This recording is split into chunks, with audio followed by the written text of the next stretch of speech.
Oh, good, I have some company up here.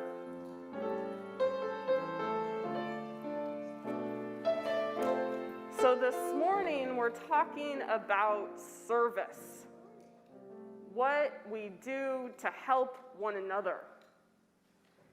Now, a lot of times in church we say we are Unitarian Universalists, people of loving hearts and open minds and helping hands. Who's heard that before? We've got loving hearts and open minds and helping hands.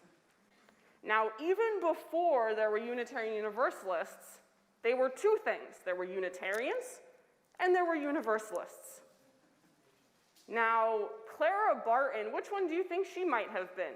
Was she a Unitarian or a Universalist? Does anyone have any guesses? Bingo.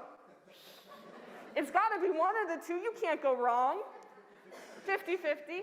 So she was a Universalist, and she went to church every Sunday, like every good Universalist did, with her family. And she listened to the minister and maybe other people who spoke in her church all about, maybe I should take this off, all about what love was and how we can learn to love one another and all the ways that that can express itself.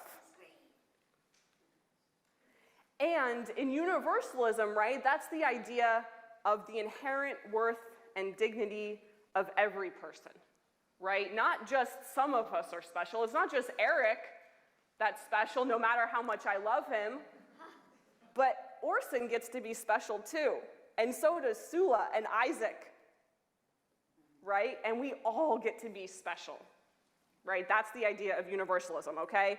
So this person, Clara Barton, they were Universalists. Now, when she was about 11 years old, maybe about Orson's age, I'm guessing, her brother got pretty hurt. He was climbing on a ladder, maybe, I don't know if he was putzing around or doing some sort of work for his family, but he ended up falling off the ladder and getting really hurt, right? But he was going to heal. He was going to be okay. And how he got to be okay was his sister, Clara, helping him, right? And so for months, she helped him. She had to kind of convince her parents, you know, and the doctors. She said, hey, I'm really committed to helping my brother. I'm not just going to say I'm going to do this one day and then tomorrow I want to do something else. No, she committed herself. And so every day she helped her brother David. She would go to his room, help him change his Band-Aids for his leg. She helped her family cook him food and served him food. And she kept on helping until one day, a couple months later, he was better. And she learned a lot doing this. She learned what that word service, which we're talking a lot about today, really meant. She learned that maybe you have to keep showing up and things take time, right? And so later in her life, she went on to be a teacher. She taught a lot of kids, like we do in Sunday school, like we're doing right here, or maybe you do during the week, right? She even went on to help people in the battlefield. Who knows what a battlefield is? That maybe sounds a little bit scary. Orson? What do you think a battlefield is? Well, it can be two things. It can either be a board game, or it can, that you play, or it can be something where you fight to the death. Yep. So it can be a place where people fight physically against each other. And it can be pretty devastating, right? So Clara said, I'm going to go where there's war, where there's a battlefield, and I'm going to help the people that are injured. And I don't care which side they're on. I don't care if you're a Unitarian or a Universalist, or you're American or Canadian or Mexican.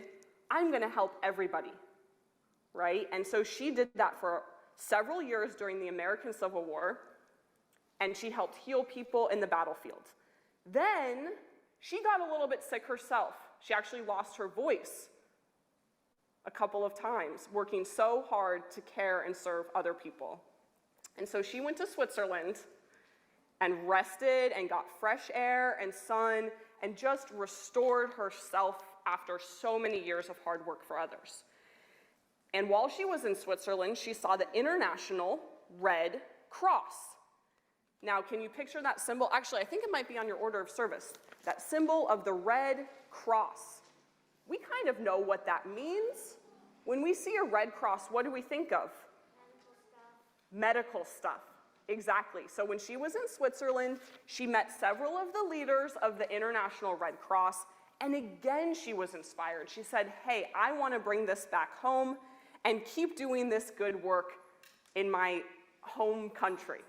And she did. She came to America. She had to ask a lot of people. She got a lot of no's, but eventually she inspired enough people and built up enough energy for there to be other people also enthusiastic about what she wanted to do, right? She did that community building work, which you'll hear about Barb and Millie, really special people, doing right here at East Shore and in our area as well. So Clara inspired the American Red Cross and started doing more service and helping other people who also wanted to do good in their community. It was that ripple effect of generosity and care that we want to lift up here today and at East Shore.